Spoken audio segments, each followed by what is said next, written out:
구세군의 선교 선언문의 마지막은 이렇게 기록되어 있습니다. 구세군의 사명은 예수 그리스도의 복음을 전파하며 그분의 이름으로 차별 없이 인간의 필요를 충족시키는 데 있다.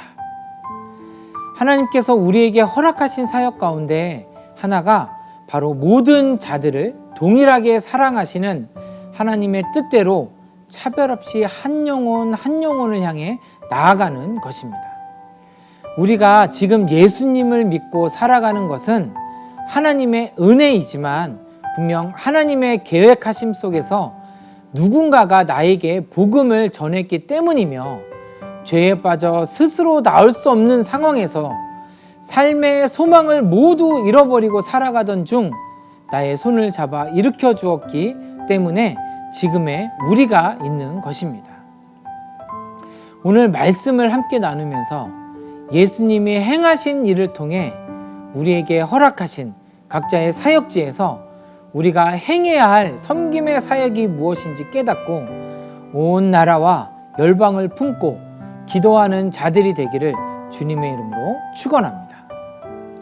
예수님이 보여주신 사역은 평범하지 않습니다. 당시 대다수가 율법에 따라 신앙생활을 했기에 예수님은 율법에 벗어나는 행동을 하셨고 사회적 인식에 따라 죄인이라고 취급되었던 자들과 만남을 가졌습니다. 예루살렘의 양문 곁에 있는 베데스다라고 불리는 연못, 그곳에는 육신의 질병을 안고 있는 많은 자들이 있었습니다. 이들이 그곳에 있었던 이유는 단 하나, 육신의 질병을 고칠 수 있는 유일한 소망이 있는 장소였기 때문입니다. 하지만 대부분의 사람들은 베데스다 연못에 모여있는 사람들에게 관심이 없었습니다. 또 누구보다 관심을 가져야 할 자들은 제사장과 바리새인들이었지만 베데스다 연못에 모여있는 자들은 관심 밖이었습니다. 대부분의 사람들이 종교 의식을 행하는 성전에 관심을 갖고 있을 때 예수님의 관심은 베데스다 연못을 향해 있었던 것입니다. 아무도 관심을 갖지 않는 그 현장에 예수님의 시선은 고정되어 있었습니다. 이 산에서도 말고 예루살렘에서도 말고, 즉 예배의 장소가 중요한 것이 아니라 영이신 하나님께 영과 진리 안에서 예배하는 우리 한 사람 한 사람의 중심이 더욱 중요하며 형식에 갇힌 예배가 아니라 예수님의 시선과 마음이 향하는 곳에 우리도 함께 거하며 예배하는 삶을 사는 것이 더욱 중요함을 깨달으시기를 바랍니다. 예수님은 성전이 아닌 베데스다 연못에서 38년 동안 질병의 고통 속에서 갇혀 지내고 있던 한 사람에게 다가가십니다.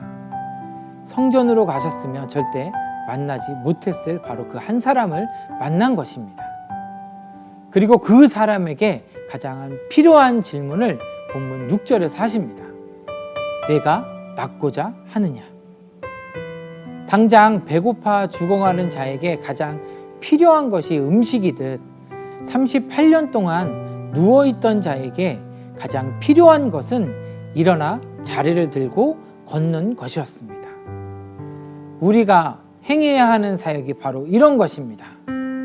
가장 필요한 것을 건네주고 한 영혼을 일으켜 세워주는 것, 삶에 활기를 불어넣어 주는 것, 또 죽어가던 자를 살려내는 것, 바로 이것이 우리가 해야 할 일입니다. 여러분은 이러한 사역에 얼마나 열정을 갖고 계십니까? 구세군 창립자 윌리엄 부스는 이렇게 말합니다. 이러한 열정의 정신을 소유하는 것은 좋은 일입니다. 그 열정의 정신은 당신의 손길이 닿는 곳에 있는 모든 사람들을 확 타오르게 하거나 일으킬 수 있는 것입니다. 영혼 구원에 대한 열정의 정신, 죽어가는 자들을 일으켜 세워야 한다는 그 열정의 정신, 굶주린 자들의 영과 육을 채워주어야 한다는 그 열정의 정신이 우리에게 필요합니다. 저와 여러분 모두 이 열정을 가지고 우리의 도움이 필요한 이들에게 다가가 그들의 손을 잡고 일어나 함께 하나님 나라의 영광을 위해 나아가게 되기를 주님의 이름으로 축원합니다.